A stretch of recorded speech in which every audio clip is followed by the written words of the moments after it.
Food delivery ಮತ್ತು e-commerce ಕ್ಷೇತ್ರದಲ್ಲಿ ಕೆಲಸ ಮಾಡುತ್ತಿರುವ ಲಕ್ಷಾಂತರ ಡೆಲಿವರಿ ವಾರ್ಡನ್ಗಳ ಹಿತದೃಷ್ಟಿಯಿಂದ ಮಹಾರಾಷ್ಟ್ರ ಸರ್ಕಾರ ದೊಡ್ಡ ಹೆಜ್ಜೆಯನ್ನಿಟ್ಟಿದೆ. ಇನ್ಮುಂದೆ ಸ್ವಿಗ್ಗಿ, ಝೊಮ್ಯಾಟೊ, ರೆಪ್ಟೋ ಅಂತಹ ಕಂಪನಿಗಳನ್ನು ರಾಜ್ಯದ ಬೈಕ್ ಟ್ಯಾಕ್ಸಿ ನಿಯಮಗಳ ವ್ಯಾಪ್ತಿಗೆ ತರಲು ಸರ್ಕಾರ ನಿರ್ಧರಿಸಿದೆ. ಇದರಿಂದಾಗಿ ಈ ಕಂಪನಿಗಳು ತಮ್ಮ ಡೆಲಿವರಿ ಜಾಲದಲ್ಲಿ ಕೇವಲ ಎಲೆಕ್ಟ್ರಿಕ್ ವಾಹನಗಳನ್ನು ಬಳಸಬೇಕು ಮತ್ತು ಪ್ರತಿಯೊಂದು ಆರ್ಡರ್ನ ಹಣದಲ್ಲಿ ಶೇಕಡಾ 2% ಮೊತ್ತವನ್ನು ಚಾಲಕರ ಕಲ್ಯಾಣ ನಿಧಿಗೆ ನೀಡಬೇಕಾಗುತ್ತೆ ಎಂದಿದ್ದಾರೆ.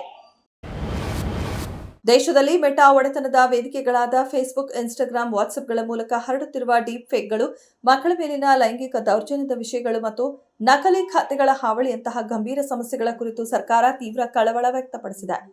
ಅಮೆರಿಕದ ಕಾನೂನುಗಳ ಆಧಾರದ ಮೇಲೆ ಭಾರತದಲ್ಲಿ ಜಾಲತಾಣಗಳನ್ನು ನಿರ್ವಹಿಸಲು ಸಾಧ್ಯವಿಲ್ಲ ಎಂದು ಸ್ಪಷ್ಟಪಡಿಸಿರುವ ಸರ್ಕಾರ, ಇಲ್ಲಿನ ಕಾನೂನುಗಳು ಮತ್ತು ಸಾರ್ವಜನಿಕ ಸುರಕ್ಷತೆಗೆ ಎಲ್ಲಾ ಪ್ಲಾಟ್ಫಾರ್ಮ್ಗಳು ಬದ್ಧವಾಗಿರಬೇಕು ಎಂದು ಒತ್ತಾಯಿಸಿದೆ.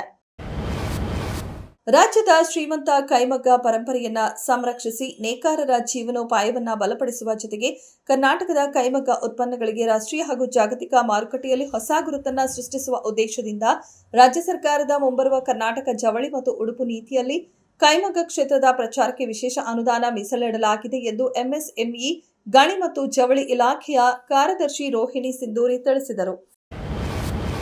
ಸಾಲ ಮರುಪಾವತಿ ಮಾಡದ ಗ್ರಾಹಕರ ವಿರುದ್ಧ ಬ್ಯಾಂಕ್ಗಳು ಕೈಗೊಳ್ಳುವ ವಸೂಲಾತಿ ಕ್ರಮಗಳಿಗೆ ಸಂಬಂಧಿಸಿದಂತೆ ರಿಸರ್ವ್ ಬ್ಯಾಂಕ್ ಆಫ್ ಇಂಡಿಯಾ ಮಹತ್ವದ ಸ್ಪಷ್ಟನೆ ನೀಡಿದೆ. ಗೃಹ ಸಾಲ, ವಾಹನ ಸಾಲ ಅಥವಾ ವೈಯಕ್ತಿಕ ಸಾಲಗಳನ್ನು ಮರುಪಾವತಿಸಲು ಡಿಫಾಲ್ಟ್ ಆದ ತಕ್ಷಣ ವಸೂಲಾತಿ ನೆಪದಲ್ಲಿ ಬ್ಯಾಂಕ್ಗಳು ಗ್ರಾಹಕರ ಫೋನ್ ಅಥವಾ ಲ್ಯಾಪ್ಟಾಪ್ಗಳನ್ನು ರಿಮೋಟ್ ಮೂಲಕ ಸ್ಥಗಿತಗೊಳಿಸುವಂತಿಲ್ಲ ಎಂದು ಆರ್ಬಿಐ ಸ್ಪಷ್ಟಪಡಿಸಿದೆ.